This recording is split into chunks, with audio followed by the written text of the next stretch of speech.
네 분이시고 제가 소개를 먼저 하겠습니다.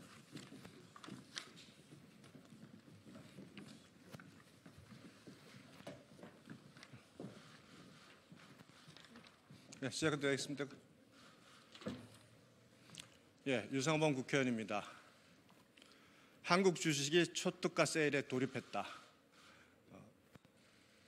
이사의 주주 충실 의무에 대한 논의가 한참이던 지난 11월 행동주의 펀드인 돌턴 인베스트먼트가 발표한 내용입니다. 대한민국 기업들이 치열한 국제 경쟁 속에서 생존을 위해 몸부림치고 있습니다. 그런데 민주당은 이러한 기업들을 더욱 어려운 법률의 분쟁의 구렁텅이에 몰아넣고 있습니다. 이사와 주주는 어떠한 법률 관계도 없습니다. 그럼에도 불구하고 상법에 이사의 주주 충실 의무를 부여함으로써 기업이 새로운 법률적 분쟁 속에 들어가게 만들었습니다. 지난 시간 기업들은 지속적으로 정치권에 이와 같은 이사의 주주 충실 의무를 상법에 규정하는 것에 부당함을 호소하고 입법을 하지 않도록 호소를 해왔습니다만 민주당은 이러한 호소를 매몰차게 뿌리치고 일방적으로 이사의 주주 충실 의무를 규정하는 상법 개정안을 지난주에 통과를 시켰습니다.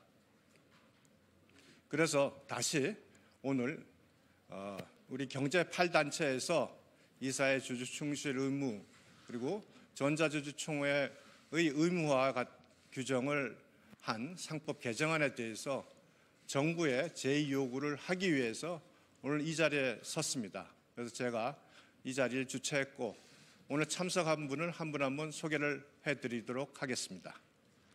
먼저 대한상공회의소 박일준 상근부회장님, 한국경제연협회 김창범 상근부회장님, 한국경영자총협회 이동근 상근부회장님, 한국상장회사협의회 정우용 정책부회장님, 한국무역협회 장성민 전무이사, 중소기업중앙회 추문갑 상근이사, 한국중견기업연합회 박양균 정책본부장, 코스닥협회 김준만 연구정책본부장, 이렇게 8분이 오늘 상법 개정안 제2호권 행사와 관련된 건의를 국민들에게 드리도록 하겠습니다.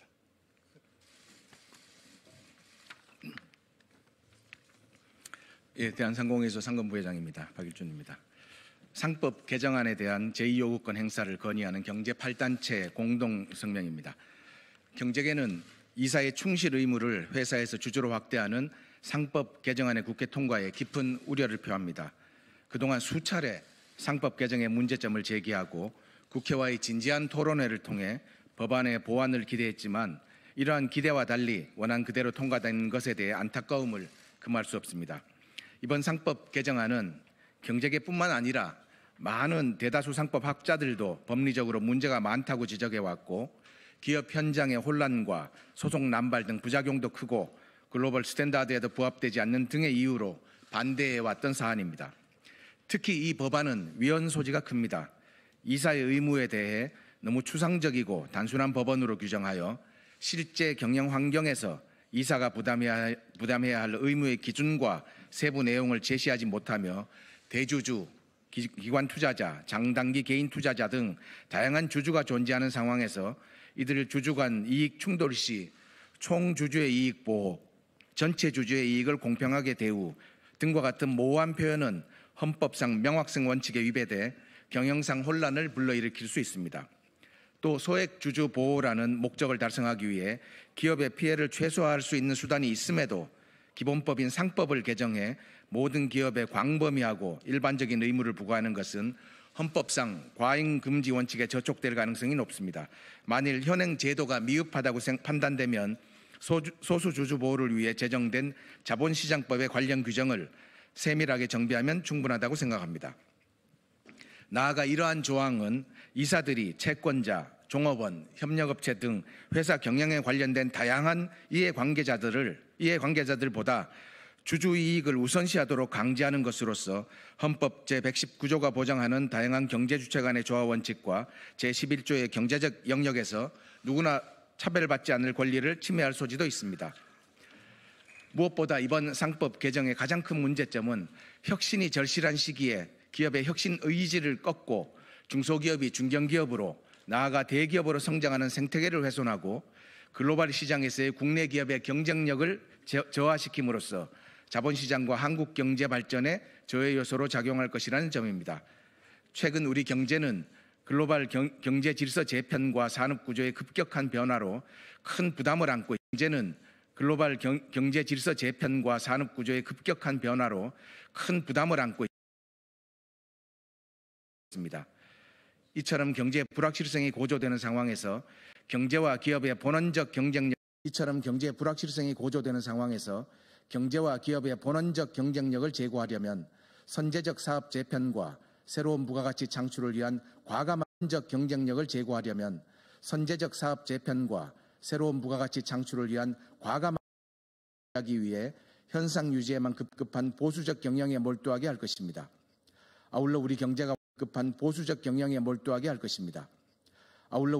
활력을 되찾기 위해서는 전체 기업의 99.9%, 상장사의 86.5%를 차지하는 중견, 중소기업의 역할도 매우 중요합니다만 이번 상법 개정안은 당초 의도와 달리 중견, 중소기업의 성장 기회 역시 크게 제한할 것입니다. 실제 국회와의 논의 과정에서 기업인들은 혁신은 역발상에서 시작되나 역발상은 설득이 어렵고 상장도 꺼리게 될 것이며 관련 판례가 정립될 때까지 경영의 불확실성에 시달리게 될 것이라고 애로를 해소하기도 했습니다. 이처럼 상법 개정안은 기업 본연의 경쟁력 제고 활동을 저해함으로써 득보다 실이 큰 법안이 될 것입니다.